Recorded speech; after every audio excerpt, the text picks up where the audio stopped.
విశాఖ గాజువాక్లో ఆగి ఉన్న లారీని బస్సు ఢీకొట్టింది. ఈ రోడ్డు ప్రమాదంలో 3 చనిపోగా మరో 7గురికి గాయాలయ్యాయి. కేజీహెచ్లో చికిత్స పొందుతున్న బాధితులను మంత్రి రాంప్రసాద్ రెడ్డి పరామర్శించారు. క్షతగాత్రుల ఆరోగ్య పరిస్థితిపై మంత్రి ఆరా తీశారు. బాధిత కుటుంబాలకు ఆర్టీసీ అండగా ఉంటుందని హామీ ఇచ్చారు. ఇదే అంశానికి సంబంధించి మరింత సమాచారం మా ప్రతినిధి నరసింహ అందిస్తారు. విశాఖ గాజువాకలోని దారుణ రోడ్డు ప్రమాదం జరిగిన ఘటన ఆదివారం ఉదయమే వేకువజామునే నెలకొన్న నేపథ్యంలో ఈ యొక్క సంఘటన అయితే స్థానికుల్లో ఒక్కసారిగా ఆవేదన వ్యక్తం నెలకొంది. చూసుకుంటే రాంభద్రపురం వెళ్తున్న ఓ ఆర్టీసీ బస్సు ఆగి ఉన్న ఓ లారీని ఢీకొనడంతో ఈ ప్రమాదం జరిగిందని స్థానికంగా ఉన్నటువంటి ఏసీపీ శ్రీనివాస్ అయితే ఇప్పటికే వెల్లడించారు. చూసుకుంటే అక్కడికక్కడే 3 మృతి చెందగా మరో 7గురికి గాయాలైన ఘటన అయితే నెలకొంది. చూసుకుంటే ఈ విశాఖ స్థానికంగా ఉన్నటువంటి గాజువాకలోని ఈ ప్రమాదం జరగగా జాతీయ రహదారిపై ఈ తరహా ఘటనలు జరగడంతో కూడా స్థానికులు కూడా ఆవేదన వ్యక్తం చేస్తున్న పరిస్థితి అయితే నెలకొంది. చూసుకున్న వారిని కూడా మెరుగైన వైద్యం కొరకు విశాఖ కేజీహెచ్ ఆసుపత్రి కేజీహెచ్కి అయితే తరలించారు. స్థానికంగా ఉన్నటువంటి కేజీహెచ్లో ఉన్నటువంటి వారికి మెరుగైన వైద్యం కొరకు అయితే మెరుగైన వైద్యాన్ని కూడా స్థానికంగా చేస్తున్న పరిస్థితి నెలకొంది.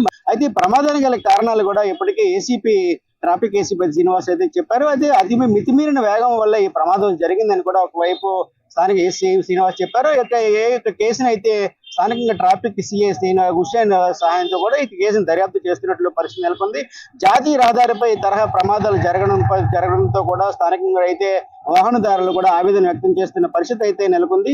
ఏదేమైనా కూడా ఇటువంటి ఘటనలు పునరావృతం కాకుండా కూడా ఒకవైపు రహదారి అయితే వాహనదారులకు ఆధారణ కూడా ఎప్పటికప్పుడు అవగాహన సదస్సులు నిర్వహించిన కూడా కేవలం ఏదైతే రవాణా శాఖ ఆర్టీసీ డ్రైవర్ అయితే నేరుగా వెళ్లి మితిమీరిన వేగంతో ఈ యొక్క ప్రమాదానికి కారణం అవడంతో కూడా అటు ప్రయాణికులలో కూడా ఆవేదన వ్యక్తం చేసిన పరిస్థితి నెలకొంది. అదే స్పాట్ లోనే చూసుకుంటే 3 అక్కడికక్కడే మృతి చెందగా మరో 7గురు కూడా గాయాలైన ఘటన చూసుకోవచ్చు. అదే అయితే గాజువాక నుంచి ఇక్కడ విశాఖ కేజీహెచ్ కి అయితే మెరుగైన వైద్యం కొరకు ఆసుపత్రికి తరలించారు. ఇప్పటికే వారికి మెరుగైన శస్త్రచికిత్సలు అదేవిధంగా పరీక్షలు కూడా చేస్తున్న పరిస్థితి అయితే నెలకొంది. అయితే ఈ తరహా ఘటనలు పునరావృతం కాకుండా ఉండాలని కూడా స్థానికులు కూడా ఆవేదన వ్యక్తం చేస్తున్న పరిస్థితి అయితే నెలకొంది. అదేవిధంగా చూసుకుంటే మరి 3 అక్కడికక్కడ మృతి చెందగా 7గురు ఈ తరహా క్షతగాత్రులు అయితే గాయాల పాలైన ఘటన అయితే నెలకొంది.